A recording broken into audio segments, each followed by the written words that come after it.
So you want to take a screenshot of a Bereal without not knowing. Today in this video I will show you exactly how to do that, so follow up with me. This method works for both iPhone and Android the same way, so follow up with me again. First, open Bereal and find what you want to take a screenshot of.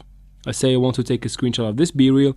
All I need to do is to open my notification bar from the top and turn on the airplane mode so I have no connectivity to the internet while I do this. After that I can go ahead and take the screenshot just like that. I'm good to go from here.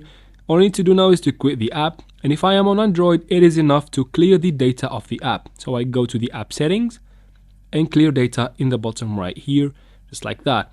However, if you're on an iPhone, the only difference is that you need to uninstall the app completely and then reinstall it again. From here I need to turn off the airplane mode or just turn on Wi-Fi and connect to the internet, and I go ahead and set up my app and they will not be notified that I have took the screenshot of their Bereal. And that is it for this video, guys. I hope it was useful. If it was, please like and comment down below. Don't forget to subscribe for future videos like this one, and thank you very much for watching.